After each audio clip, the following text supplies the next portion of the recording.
और अमेरिका जाकर अब इंडिया के जो इंटेलिजेंस इदारे हैं वो कोई नया खेल खेलने जा रहे हैं। और वो नया खेल क्या हो सकता है? इंडिया के इंटेलिजेंस इदारे आईबी, याद रखिएगा आईबी जो है इनका, वो इदारा बेसिकली इंटेलिजेंस इदारा है, वो इंडिया के लोकल डोमेस्टिक तमाम इश्यूज को देखता है। जो रॉ है वो बेसिकली आउटसाइड देखता है। तो ये दोनों में आपको फर्क महसूस होना चाहिए।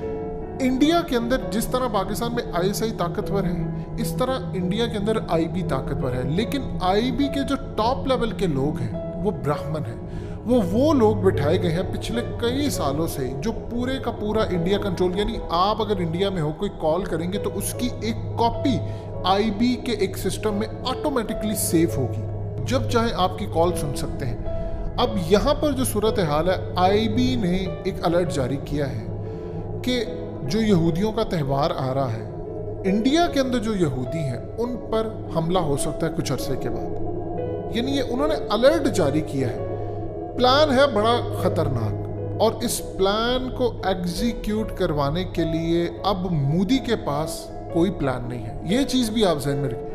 मोदी अब जा रहा है आईएसआई चीफ के दौरे के बाद सीधा अमेरिका, सितंबर के एंड में। वहां पर जाकर उसने करनी है जो बाइडेन से मुलाकात कि अब बताओ अब हमने करना क्या है, क्योंकि इंडिया को एक खतरा महसूस हुआ है। आप देखें कि तालिबान ने खाली विक्ट्री हासिल नहीं की, उन्होंने जंग की सारी की सारी डॉक्ट्राइन बदल दी है। वो डॉक्ट्राइन क्या थी? पहले ये होता था कि इंडिया के पास टैंक ज़्यादा है, जहाज़ ज़्यादा है, पाकिस्तान के पास कम है, जी हम तादाद में ज़्यादा हम जीतेंगे।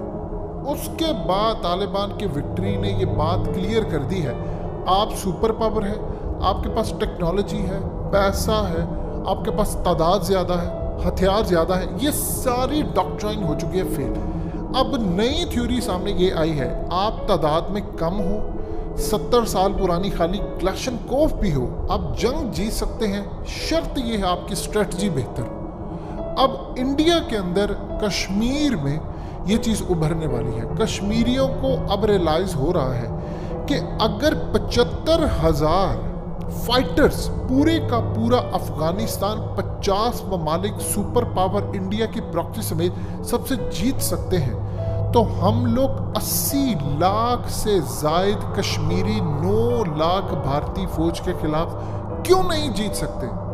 ये एक इंटरेस्टिंग सूरत हाल है जो पूरी दुनिया के अंदर उसने पैटर्न चेंज कर दिया। अब इंडिया के अंदर जो मुसलमान हैं उनको एक चीज़ का अंदाज़ा हो गया है कि अगर हम 27-28 करोड़ हैं तो क्या हम इजीली 1 अरब 10 करोड़ लोगों पर फतह हासिल नहीं कर सकते? अब उनके इंटेलिजेंस इदारे ये कह रहे हैं कि खुद ब खुद एक तहरीक कश्मीर के अंदर से उठ सकती है। पहले तो ये सूरत हाल थी कि जो तहरीक उठती थी चाइना उससे अलग था, पाकिस्तान अलग था, क्योंकि जाहिर सी बात है अफगानिस्तान का इशू बड़ा था। कभी हमने अपने बॉर्डर पर अफगानिस्तान वाली साइड पर कभी भी फौज तैनात नहीं की, तारीख में नहीं की, हमें ज़रूरत ही नहीं थी। लेकिन इंडिया ने पिछले 20 साल में जो काम किया, अब हमें फौज तैनात करना पड़ी।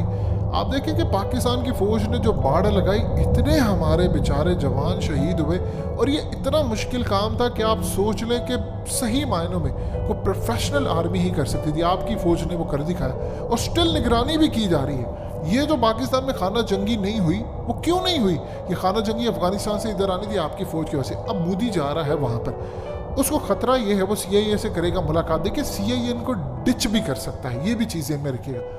इंडिया को ब्लैकमेल उसने अब करना है, शिकस्त तो वो खा गए, वो आना चाहता है अफगानिस्तान वापस, रास्ता उसको कोई नज़र नहीं आ रहा।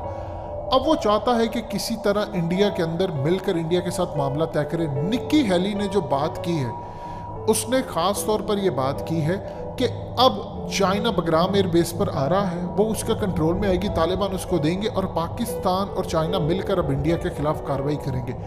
ये असल में सीआईए की जानिब से पैगाम इंडिया को दिया गया था। अब वो जाकर उधर बात करेंगे, क्योंकि सीआईए ने अगर इंडिया को ब्लैकमेल करना है तो वो कश्मीर में आज़ादी की तहरीक को कुछ वक्त के लिए खड़ा कर सकते हैं, ताकि इंडिया मदद मांगने के लिए अमेरिका के पास जाए, अमेरिका अपनी शराइत पर इंडिया के साथ ताउन करे।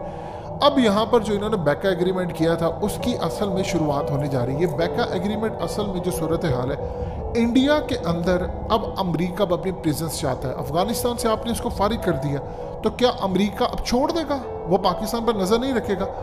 अब मोदी जा रहा है बी प्लान के लिए जो बाइडेन के पास और वहाँ पर CIA के चीफ के पास कि बताएं अब करना क्या है।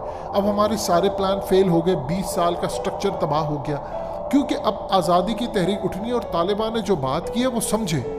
अफगान तालिबान के तर्जुमान सुहेल शाही ने कहा है कि ये नहीं हो सकता कि कश्मीरियों पर जुल्म होता रहे या मुसलमानों पर पूरी दुनिया में जुल्म होता रहे और तालिबान खामोश रहे। अब हमसे ये उम्मीद ना रखिएगा, हम हर सूरत जुल्म के खिलाफ खड़े होंगे, साथ देते रहेंगे, आवाज़ उठाते रहेंगे। अभी ये उन्होंने बात की वो हुकूमत में नहीं आए, तो जब वो हुकूमत में आएंगे और मुसलमानों के साथ जो वो ब्लॉक बनाने जा रहे हैं, एक तो ब्लॉक बनने जा रहा है China, Russia, Turkey, central Asian countries भी शामिल लेटर ऑन होंगी, ईरान होगा, पाकिस्तान, अफगान तालिबान। एक तो ये ब्लॉक है चाइना रशिया वाला, और उसके बाद जो OIC है उसका पूरे का पूरा स्ट्रक्चर तब्दील होने जा रहा है। देखिए सऊदी अरब और UAE की खटपट हो चुकी है काफ़ी अरसे से शुरू, इससे कुछ चीज़ें जा रही हैं पीक पर, तो वो तो मैनेज नहीं कर पाएंगे। दुनिया देख रही है पाकिस्तान की तरफ और तालिबान की तरफ। दुनिया की फ्यूचर की और माजी की सुपर पावर रशिया, उनको पता है कि अफगान तालिबान और पाकिस्तान और टर्की अगर इनको ईरान के साथ मिला लिया जाए